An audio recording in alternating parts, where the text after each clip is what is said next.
שלום לך אחי, שלום לך צדיק, שלום לך איש טהור.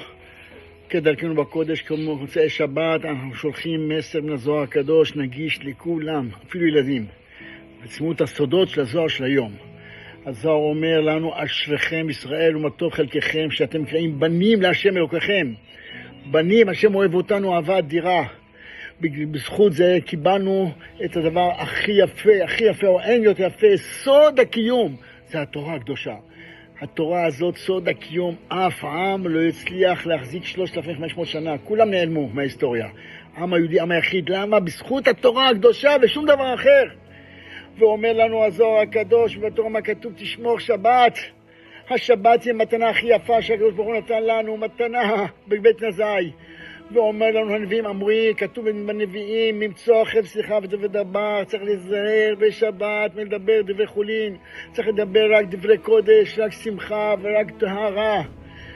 וחלילה, אם מישהו מדבר רק חולין בשבת, אומר הזוהר הקדוש, למי הוא דומה? לאחד שמוזמן אצל המלך, על שולחן המלך, במקום להסתכל בהדר המלך, ביופיו של המלך, בקדושתו של המלך. מה הוא עושה? הוא מדבר שטויות, מדבר על אמצע השבוע, מה קרה, מה לא היה, דברים שטותיים שאין לה משמעות. ואומר הזוהר הקדוש דברים מאוד קשים, הוא אומר, האם יש ביזיון יותר גדול מזה למלך, שאתה יושב על שולחן המלך, ומה אתה עושה? אתה מדבר סתם דברים שאין לה משמעות, במקום ליהנות בקדושתו של המלך. וככה אומר הזוהר הקדוש, לכן צריך מאוד מאוד להיזהר. הוא מבטיח לנו הזוהר הקדוש משהו אדיר.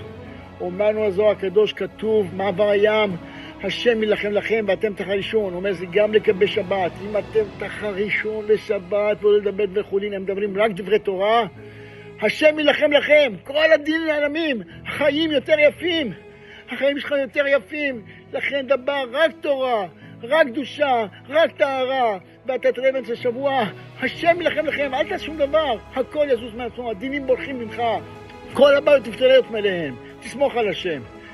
ואני מסיים כרגע בקודש, בעצם תקראו את המסר הזה של הזוהר, תראו את המילים של הזוהר הקדוש פה בארמית, תקראו את זה, מובטח לכם שבשמעון בר יוחאי, בכבודו בעצמו חוזר עליכם מילה במילה, נשימה נשימה, איזה אושר זה. כמו כן תתרמו לנו בלינק המצורף להפיץ את הזוהר הקדוש ב10 שפות בכל העולם, ויש לנו 72 אברכים שעומדים לילה ויום את הזוהר בלילה ואת הפשט ביום. תעזרו לנו לשמח אותם בזכות רבי שמעון בר יוחאי, תגן עליך אחי ועל משפחתך ועל ילדיך, אמן כן יהי רצון. להתראות שבוע הבא.